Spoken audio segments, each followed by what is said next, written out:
નમસ્કાર મિત્રો, વેધર ઇન્ફોર્મેશનમાં આપનું સ્વાગત છે અને હું છું પરેશ। ખાસ કરીને આજના વિડીયો આપણે ચૈત્રી દનૈયા જે આપણે બે દનૈયા ગયા છે એ કેવા ગયા છે, સાથે હવે તાપમાનની શું પરિસ્થિતિ જોવા મળશે અને એની સાથોસાથ આવનારા સમયમાં માવઠાને લઈને શું પરિસ્થિતિ છે એ તમામ વિષય ઉપર આપણે ચર્ચા કરવાની છે। સૌપ્રથમ તો હું આપને જણાવી દઉં, આપણે ગઈકાલે વિડીયોની અંદર જે માહિતી આપી હતી કે ચૈત્ર મહિનાની વદ પાંચમથી લઈને ચૈત્રી વદ બારસ સુધી જે 8 દિવસ હોય છે એ ચૈત્રી દનૈયા ગણવામાં આવે છે। એ ચૈત્રી દનૈયા કેવા ગયા એના આધારે આવનારા દિવસમાં વરસાદ કેવો થશે એ નક્કી થતું હોય છે।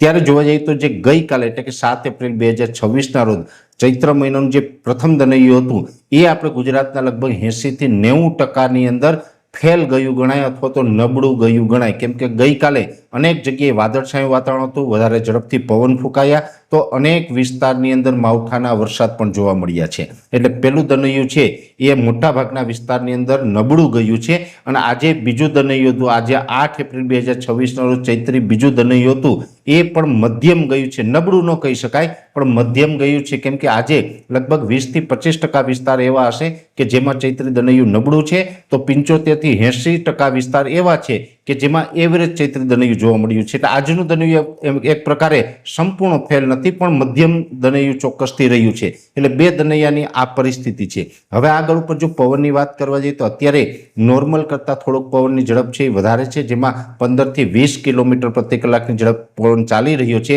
અને 15 એપ્રિલ 2026 સુધી આ જ પ્રકારનો પવન ચાલશે। એટલે પવનની ઝડપ છે એ હવે બહુ વધારે પણ નહીં અથવા તો બહુ ઓછી પણ નહીં, નોર્મલ કરતાં 4 થી 5 પોઈન્ટ વધારે સ્પીડનો પવન ચાલશે। એટલે આમ જોવા જઈએ તો અત્યારે એવરેજ ગણી શકાય, બહુ અતિ વધારે પણ આ પવનને આપણે ન ગણી શકાય। એટલે આ પ્રકારની પવનની ઝડપ રહેવાની છે।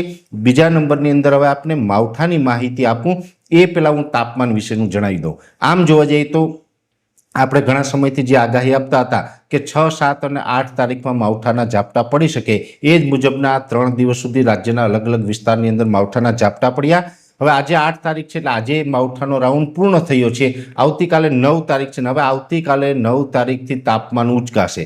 તાપમાન ઉંચકાશે એટલે આમ જોવા જઈએ તો છેલ્લા ઘણા દિવસથી આપણું તાપમાન છે એ લગભગ 38-39 ડિગ્રીની રેન્જમાં ચાલતું હતું। હવે તાપમાન છે મોટા ભાગના વિસ્તારોની અંદર 40 થી લઈને 42 ડિગ્રીની રેન્જમાં જોવા મળશે। આવતીકાલે 9 એપ્રિલ 2026થી તાપમાન ઉંચકાશે અને સતત 10 દિવસ સુધી આ તાપમાન છે ઊંચું જોવા મળે તેવી શક્યતાઓ છે ને એમાં પણ ખાસ કરીને 15 એપ્રિલ સુધીનું જે તાપમાન હશે એમાં તો આપણે 41-42 ડિગ્રી એવરેજ ઘણા બધા વિસ્તારોની અંદર જોવા મળે અને જે 41-42 ડિગ્રી તાપમાન થવાનું છે એમાં પણ જે આઇસોલેટેડ વિસ્તાર હશે એટલે કે અમુક જે 5-10% જે એવા વિસ્તાર હશે જેમાં 42 ડિગ્રી પ્લસ તાપમાન જોવા મળે તેવી પણ શક્યતાઓ છે। એટલે હવે આવતીકાલે 9 તારીખથી લઈ અને 15 તારીખ સુધીનું જે સેશન છે એમાં તો આપણે 42 પ્લસ તાપમાન પણ નોંધાશે।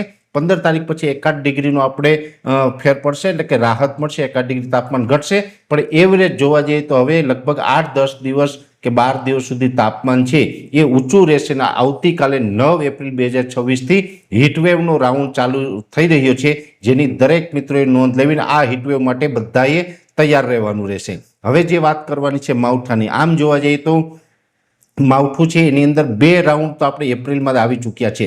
પ્રથમ રાઉન્ડ હતો એ 2, 3 અને 4 એપ્રિલે જોવા મળ્યો હતો। બીજો રાઉન્ડ છે 6, 7 અને 8 એપ્રિલે જોવા મળ્યો। જો કે 8 એપ્રિલે એક સીમિત વિસ્તારમાં સામાન્ય 1-2 સેન્ટરની અંદર છાંટછૂટ થઈ કે ઝાપટા પડ્યા છે, બાકી 7 તારીખે આ માવઠાની તીવ્રતા વધારે રહી હતી અને એવું પણ આપણું અગાઉથી એક અનુમાન હતું। હવે માવઠાની અત્યારે વાત કરવા જઈએ તો આવતીકાલથી રાજ્યની અંદર કોઈ માવઠાની આગાહી નથી કે આપણે માવઠું થવાનું નથી। આ એક વાત અલગ છે કે અતિ ગરમી જે આ પડવાની છે ને એને કારણે 1-2 સેન્ટરની અંદર કદાચ સામાન્ય રાજ્યના એકાદ સેન્ટરની અંદર છાંટછૂટ થઈએ એ વાત અપવાદ રહેશે, બાકી હવે માવઠાની કોઈ જ આગાહી નથી।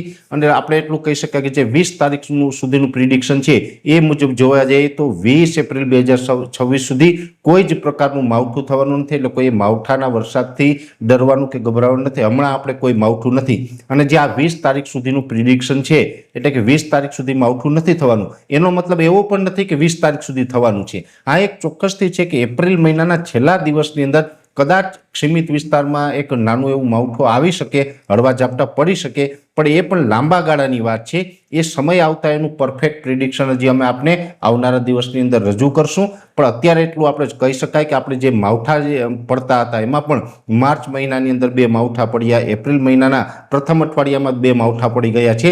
હવે આ તમામ માવઠામાંથી આપણે મુક્ત થયા છે અને રાબેતા મુજબનો ઉનાળો જેને કહી શકાય એની શરૂઆત છે હવે આવતીકાલથી થવા જઈ રહી છે. ખાસ કરીને ઘણા બધા મિત્રો છે રાહ જોઈ રહ્યા હતા કે ભાઈ આ એપ્રિલ મહિનો ચાલી રહ્યો છે ને એપ્રિલ મહિનાની અંદર તો ઊંચું તાપમાન અને હીટવેવ હોવી જોઈએ, ગરમી હોવી જોઈએ, એની જગ્યાએ વાદળછાયું વાતાવરણ અને માવઠા થઈ રહ્યા છે. તો આખું હવામાન બદલાયું છે. તો હવે આ ક્યારે તાપમાન ઉચકાશે, આવી બધા મિત્રોને ક્યાંય ને ક્યાંય એક સવાલ હતો. તો આ બધા મિત્રોના સવાલના જવાબ એ છે કે આવતીકાલે 9 એપ્રિલ 2026થી હવે તાપમાન ઉચકાશે ને કાયદેસર આપણે એપ્રિલ મહિનાની જે ગરમી હોય એનો અહેસાસ થશે. તાપમાન છે એ 42-43 ડિગ્રી અને અમુક વિસ્તારની અંદર એની આસપાસનું તાપમાન રહી શકે. એટલે એવરેજ તાપમાન છે એ હવે આપણે 40થી 42 ડિગ્રીના આઇસોલેટેડ વિસ્તારમાં 42+ તાપમાન જોવા મળે તેવી શક્યતાઓ છે. એટલે ચૈત્રી દનૈયા, પવન, તાપમાન અને માવઠા વિશેની ખૂબ અગત્યની માહિતી હતી. આ વિડીયોની અંદર મેં આપને આપવાનો પ્રયત્ન કર્યો છે. વિશેષ માહિતી છે નેક્સ્ટ વિડીયોમાં આપવામાં આવશે. અત્યારે આ વિડીયોની અંદર એટલું જ. અંતમાં દરેક મિત્રોને વિનંતી રહેશે કે આ વિડીયોને લાઈક આપીને દરેક ગ્રુપમાં શેર કરી દેવો. જો તમે અમને યુટ્યુબ ઉપર જોઈ રહ્યા હોય તો ચેનલને સબસ્ક્રાઇબ કરજો અને ફેસબુક પેજને ફોલો કરજો. નમસ્કાર.